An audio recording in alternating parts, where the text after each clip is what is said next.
Everyone, जैसा कि आप लोग देख पा रहे हैं बीपीएससी टीआरई 1.0 क्लास 9-10 का ऑफिशियल क्वेश्चन पेपर हिंदी जो 9-10 के लिए देख सकते हैं यहाँ पे 26/8/2023 को एग्ज़ाम हुई थी। तो उसका हम लोग आज आंसर की के साथ डिस्कस करेंगे। और जो भी बच्चे जेटेट का तैयारी करते हैं जिनका पेपर 2 हिंदी है उनमें भी काम आएगा। किसी भी कॉम्पिटिटिव में जिसका सिलेबस में हिंदी है या हिंदी का साहित्य है या हिंदी ग्रामर है, उसमें हिंदी का पैसेज है, तो सभी में एक काम करेगा। तो देखिए, पहला क्वेश्चन पूछा था राजस्थानी भाषा का उद्भव अपभ्रंश के किस क्षेत्रीय रूप से हुआ था? तो सौर सैनी से अपभ्रंश हुई। राजभाषा आयोग के प्रथम अध्यक्ष कौन थे? तो बी.जी. खेर थे। नेक्स्ट क्वेश्चन, निम्नलिखित में से कौन सी बोली पश्चिमी हिंदी की नहीं है? तो देखिए, सब है, तो ऑप्शन इसलिए कोई ऑप्शन नंबर ये होगा। निम्नलिखित में से कौन सा क्षेत्र खड़ी बोली का नहीं है? तो बरेली नहीं है। नेक्स्ट क्वेश्चन नंबर 5, निम्नलिखित बोलियों को उनके क्षेत्र के साथ सुमेलित कीजिए तथा सही पुट का चयन कीजिए। तो देखिए, इनमें से कोई नहीं होगा। नेक्स्ट क्वेश्चन, हिंदी भाषा के विकास के लिए विशेष निर्देश भारत के संविधान के किस अनुच्छेद में है? तो अनुच्छेद 351। और हिंदी को सभी को पता है 343 से 351 तक डिस्कस किया गया है। अब तक की जानकारी के अनुसार हिंदी भाषा में हिंदी साहित्य के इतिहास लेखन का सबसे पहला प्रयास किस विद्वान का है? शिव सिंह सेंगर का है। देखिए, फिर एक स्टेटमेंट पूछा गया, चित्रवृत्तियों की परंपरा को परखते हुए साहित्य परंपरा के साथ सामंजस्य दिखाना ही साहित्य का इतिहास कहलाता है। यह विचार किसका है? रामचंद्र शुक्ल का है। देखिए, क्वेश्चन नंबर 9, मिश्र बंधु द्वारा लिखित हिंदी नवरत्न में इनमें से किस कवि को स्थान नहीं मिला है? मलिक मोहम्मद जायसी को नहीं मिला है। पंडित विश्वनाथ प्रसाद मिश्र ने उत्तर मध्यकाल को किस नाम से अभिव्यक्त किया गया? तो श्रृंगार काल के। भारतीय पत्रकारिता का पितामह किसे माना जाता है? Very very important question, James Hicky को माना जाता है। तात्पर्य यह है कि छायावाद जिस आकांक्षा का परिणाम था उसका लक्ष्य केवल व्यंजना को रोचक प्रणाली का विकास था। छायावाद की में इस विचार का विद्वान का था रामचंद्र शुक्ल का। इनमें से किस जैव कवि को अपभ्रंश का वाल्मीकि कहा जाता है? स्वयं भीयों को। नेक्स्ट क्वेश्चन, निम्नलिखित दार्शनिक मतों को उनके प्रवर्तक को आचार्य के साथ सम्मिलित कीजिएगा। तो देखिए, इनमें से भी कोई नहीं होगा, कोई सम्मिलित नहीं है। नेक्स्ट क्वेश्चन है, देखिए, फिर स्टेटमेंट पूछा गया है, प्रगतिवाद केवल समाजवादी मार्ग को ही अपनाने के लिए विश्वस्त नहीं, जबकि प्रगतिशील किसी भी वाद विशेष में आबद्ध नहीं होता है। विचार किस विद्वान का है? गणपति चंद्र गुप्त का है। नेक्स्ट क्वेश्चन है, प्रपंचवाद के अंतर्गत इनमें से किस रचनाकार का नाम सम्मिलित नहीं है? तो नंद किशोर आचार्य। क्वेश्चन नंबर 17, शामशेर म्यूट्स के कवि किस विजन के नहीं? यह कथन यह विद्वान का है? मलयज का है। 18 नंबर देखिए, फिर आपके पास एक स्टेटमेंट है, पूछा जा रहा किसका? तो ये सुमित्रा नंदन पंत। भूली कहत नरवस सुकवी सकल मूल सिंगार, यह विचार रीतिकाल के किस आचार्य का है? तो उपरोक्त में से कोई नहीं। इन आचार्यों में से अलंकारवादी आचार्य कौन है? तो केशव दास है। फिर आपसे एक स्टेटमेंट पूछा कि दोनों में कौन सही है? तो दोनों सही है, ये और भी दोनों सही है। नेक्स्ट क्वेश्चन, इनमें से कौन मनोविज्ञान उपन्यासकार नहीं है? तो आसपाल जो है एक उपन्यासकार नहीं है। प्रेमचंद्र के किस उपन्यास में विधवा समस्या दर्शाया गया? तो प्रेमचंद्र के किसी भी उपन्यास में विधवा समस्या यहाँ पे दर्शाया नहीं, इसलिए उपरोक्त में से कोई नहीं। तो कमेंट में आप लोग लिखेंगे तो किस में दर्शाया गया। जयशंकर प्रसाद के किस नाटक में तालाक और पुनर्विवाह की समस्या है? ध्रुव स्वानी नाटक। नेक्स्ट क्वेश्चन, आधुनिक काल में गद्य व आविर्भाव सबसे प्रधान घटना है, यह कथन किसका है? रामचंद्र शुक्ल का है। क्वेश्चन नंबर 26, कालिदास के शकुंतला नाटक का खड़ी बोली में अनुवाद किसने किया था? राजा लक्ष्मण सिंह ने किया था। मोहन राकेश के किस नाटक में टूटते पारिवारिक मूल्यों का चित्रण है? तो ये उपरोक्त में से कोई नहीं। कुमुदी महोत्सव एकांकी किस सम्राट के काल को चित्रित करती है? तो देखिए, सम्राट चंद्रगुप्त। इनमें से कौन सा प्रगतिवाद परंपरा का कहानीकार नहीं है? तो इलाचंद्र जोशी। जिंदगी और गुलाब के फूल यह प्रसिद्ध कहानी संकलन है, उपरोक्त में से किसी का नहीं। देखिए फिर आपसे पास एक विचार पूछा गया किसका है, तो ये रामचंद्र शुक्ल का है। निर्वैयक्तिकता का सिद्धांत किसका है, इलियट का है। साहित्यकार का उद्देश्य विवेचना किसने माना है, अरस्तु ने माना है। अब भरत मुनि की रस सूत्र की अनुमातिवाद पर आश्रित वाक्य आचार्य की है, उपरोक्त में से किसी का नहीं। क्वेश्चन नंबर 35, संस्कृत के किस आचार्य में विशेष गुणवत्ता सूत्र के आधार पर रीति और गुण अभिवेद माना गया, उपरोक्त में से। Question number 36, doctor Namvar Singh को उसकी किस आलोचना कृति पर साहित्य अकादमी पुरस्कार मिला, कविता के नए प्रतिमान के लिए। फिर आपके पास एक सम्मिलित करने के लिए दिया है, तो देखिए 1 का 4 भरत मुनि जो है रस संप्रदाय का है, बी का 1 आनंदवर्धन जो है ध्वनि संप्रदाय के लिए है, सी का 2 कुंतक जो है वक्रोक्ति संप्रदाय से जुड़ा हुआ है, वामन तृतीय संप्रदाय से।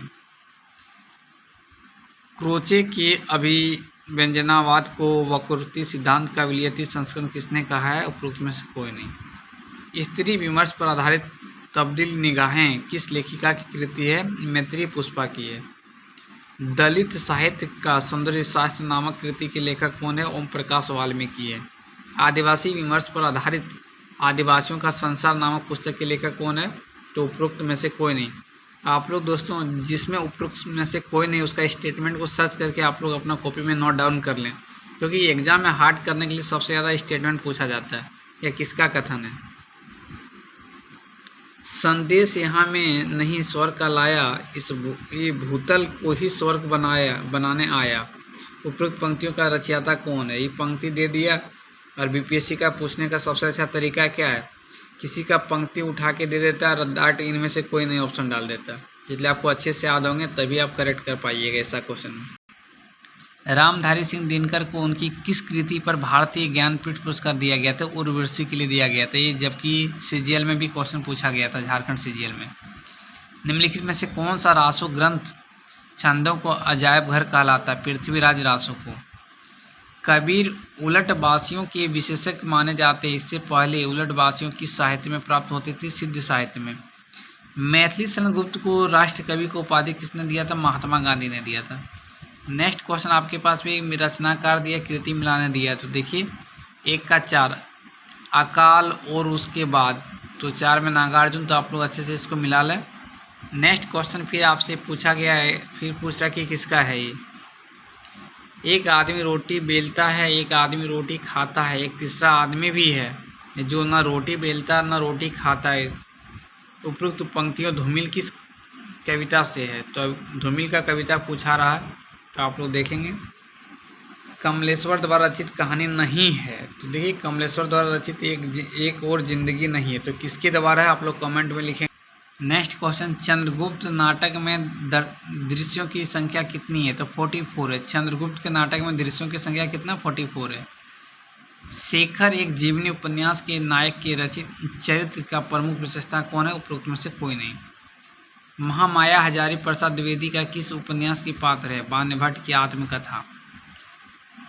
ग्रेंगिन कहानी के लेखक, उपरोक्त में से कोई नहीं। आप लोग सर्च करके बताएंगे क्या है इसका लेखक।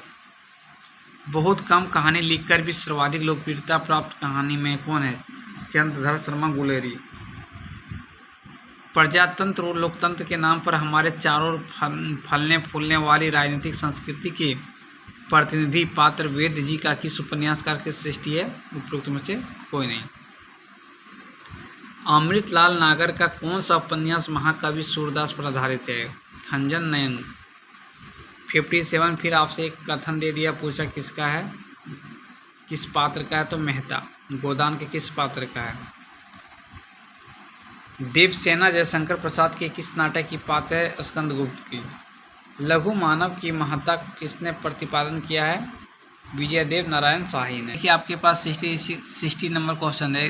निबंध ललित निबंध विधा के प्रस्थान बिंदु बिने हैं, तो हजारी प्रसाद द्विवेदी। देखिए इस पैसेज को अच्छे से आप लोग पढ़ेंगे, और पैसेज के अकॉर्डिंग आपके पास क्वेश्चन पूछा गया है। उपरोक्त गद्यांश का सर्वाधिक उपयुक्त शीर्षक क्या है, भाषा का महत्व के बारे में बताया गया है। अभिव्यक्ति शब्द का अर्थ होता है प्रकट करना। क्या करते हैं हम लोग, किसी चीज़ के सामने अभिव्यक्त करते हैं, मतलब प्रकट करना। प्रकट का विलम्ब होता है गुप्त, यानी प्रकट का मतलब होता दिखाना, तो गुप्त मतलब अपने अंदर रखना। नदी का पर्यायवाची शब्द नहीं है, तो नदी का तरंगिनी भी है, ततनी भी, लेकिन इला नहीं है। गद्यांश का आशा है भाषा की समानता पुरुषों की निकट लाती है। गुणवाचक विशेषण नहीं है।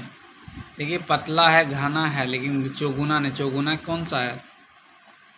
द्विगु, यानी कि ये चौगुना नहीं है, ये संख्यावाचक है। एक आंख से देखना मुहावरे का अर्थ होता बराबर मानना। देखिए 68, किस शब्द में दीर्घ स्वर संधि है? तो जानते हैं नहीं है। महाशय, पितृन, महोत्सव। महोत्सव में तो दीर्घ संधि नहीं है। मैंने रमेश को मारा था, तो रमेश को मारा था ये तो भूतकाल है, लेकिन कैसा है? पूर्ण भूतकाल, मतलब पूरा यहाँ घटना आपको पता चल गया है। मनोज पुस्तक पढ़ता है, तो कृतवाच। देखिए वाच आप लोग जानते हैं, वाच 3 प्रकार के होते हैं, जिसमें कर्म हो उसको कृतवाच कहते हैं। द्वंद्व समास का उदाहरण है भूखा प्यासा। शुद्ध वर्तनी क्या है? तो देखिए पैतृक लिख लें पहले अपने से, उसके बाद आप लोग देखेंगे। चट मंगनी पट बेहा, इसका मतलब होता तत्काल कार्य होना। कहावत में कहा था जब कोई चीज़ को जल्दी चाहते हैं तो यही कहावत में बोलते हैं हम, लोकोक्ति। अनल, अनिल, श्रुति, समन भिन्नार्थ शब्दों का अर्थ होता अग्रिवायु। क्वेश्चन नंबर 75, वाक जल का संधि विच्छेद क्या होगा? वाक प्लस जल, वाक जल। यह प्रत्यय से युक्त शब्द नहीं है, य से नहीं है। तो देखिए कुलीन, कुलीन में प्रत्यय य नहीं लगा हुआ। किसी भी शब्द के पहले लगा हुआ शब्द को उपसर्ग बोलते हैं, बाद में जुड़ा हुआ शब्द को प्रत्यय बोलते हैं। अशुद्ध वाक्य है आज दिन सबसे अच्छा है, ये गलत है। आज का दिन सबसे अच्छा है, ऐसा होता है। देखिए 78, अस्पताल में मरीज की मृत्यु हो जाने के बाद जब डॉक्टर इलाज के लिए आया, लोगों ने कहा कि वैश्य रिक्त स्थानों की पूर्ति कीजिए, तो का वर्षा जब कृषि सुखानी। द्विगु समास का प्रयोग किस वाक्य में हुआ है? मोहन के घर के निकट चौराहा है। देखिए संख्यावाचक है, तो द्विगु समास है चौराहा। जहाँ 4 रास्ता हो उसको चौराहा बोलते हैं। और किस वाक्य में प्रेरणार्थक क्रिया का प्रयोग हुआ है? तो पिता पुत्र से पत्र लिखवाता है, तो यहाँ प्रेरणा मिल रहा है पिता के द्वारा बच्चों को।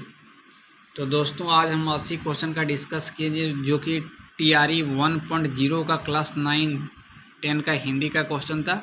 और किसी भी कम्पिटिटिव का हिंदी का तैयारी करते हैं तो आप इस वीडियो को देखें और बार बार देखें, और इसमें जानने का एक कोशिश करें कि जिसका नॉन ऑफ दीज हो आप खुद से सर्च करें, उसको आप पढ़ें।